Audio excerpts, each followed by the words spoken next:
Angkatan Laut atas katanya antara perintah Presiden langsung membongkar itu pada tanggal 18 kemarin, itu mestinya udah benar Pak ya, harus segera dibongkar ya? Mestinya sudah benar, pembongkaran itu sudah benar. Perintah Presiden itu harus dilaksanakan. Itu harus dibongkar. Halo teman-teman, selamat datang kembali di channel Horbogalang. Dalam kasus pelanggaran pagar laut Tangerang sudah mulai terkuak dengan menyeret beberapa nama perusahaan raksasa seperti PT Intan Agung Makmur dan PT Cahaya Inti Sentosa, serta beberapa oknum lainnya teman-teman. Sesuai janji Pak Prabowo akan memberantas yang namanya KKN atau korupsi, kolusi, dan nepotisme. Dan sudah mulai terbukti teman-teman, termasuk pelanggaran hukum mengenai pagar laut Tangerang ini. Dengan sigap memerintahkan TNI Angkatan Laut untuk membongkar pagar laut Tangerang. Meskipun langkah bijak yang diambil Prabowo, sempat ada salah satu anggota DPRD dari fraksi PDIP, yaitu TB Hasanuddin, menganggap hal itu seolah-olah menghilangkan alat bukti. Berbeda dengan pandangan Prof. Mahmud MD yang merupakan pakar hukum tata negara.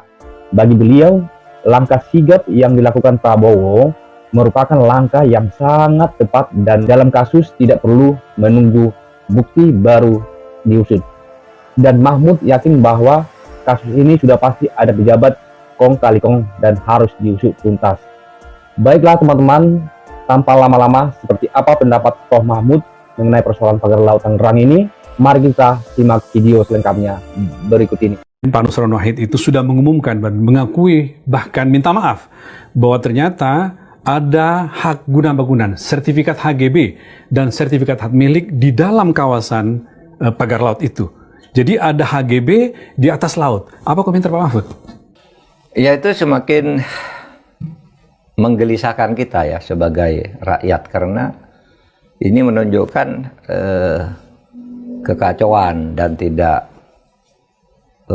cermatnya pemerintah menangani atau menjaga batas-batas wilayah kita dan sumber daya alam kita serta hak-hak masyarakat.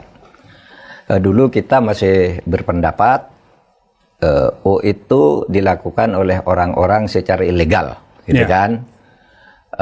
Dan bukan pemerintah yang mengeluarkan semacam sertifikat atau apa namanya ya, atau izin begitu ya, izin gitu. Sehingga kita pada waktu itu ya tinggal bersikap aja bagaimana pemerintah menyelesaikan ini, karena ada fakta penyerobotan dan penyerobotan terhadap bagian apa namanya laut. Kemudian ada penerobosan terhadap hukum secara ilegal. Yang kemudian saya juga ikut mendengar tuh apa yang disampaikan oleh Pak Nusron itu, bahwa sertifikat itu ternyata ada, ya kan? Jumlah sertifikatnya dalam bentuk HGB. HGB itu hak guna bangunan. Sebenarnya harusnya di tanah itu, bukan di air. Sebanyak 263 bidang. Yang ini kemudian dirinci lebih lanjut, 234 bidang atas nama PT Intan Agung Makmur. Yang 20 bidang atas nama PT Cahaya Inti Sentosa. Cahaya Inti Sentosa. PT Cahaya Inti Sentosa ya.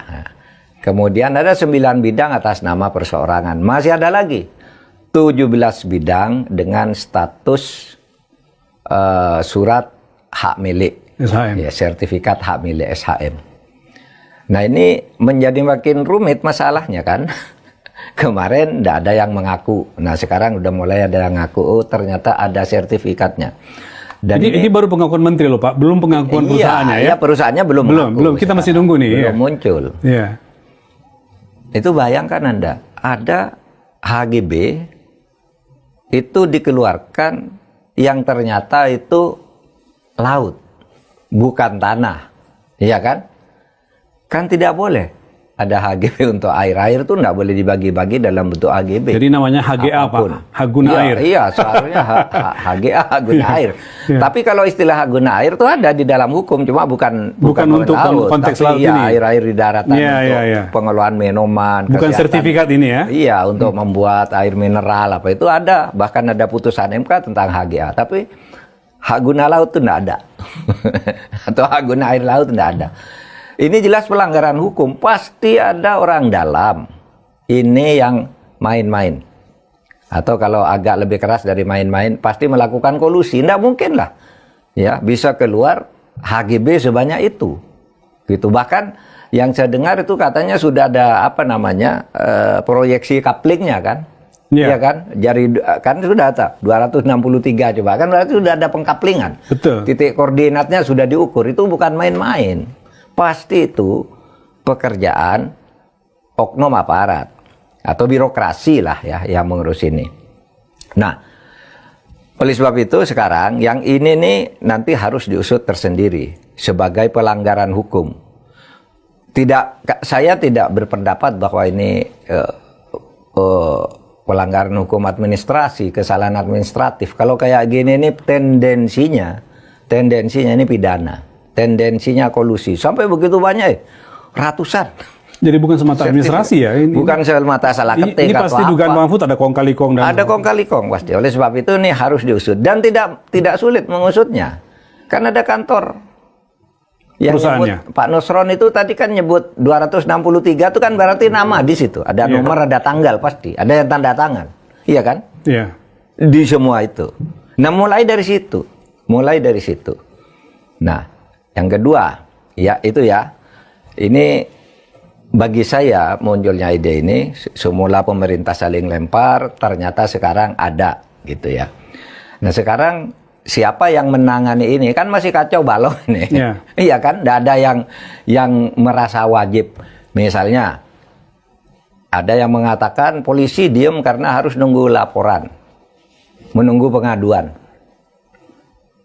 Gini, banyak masyarakat tidak tahu bahwa pengaduan itu adalah delik aduan di mana sebuah tindak pidana hanya bisa ditindaklanjuti kalau ada yang mengadukan merasa dirugikan langsung.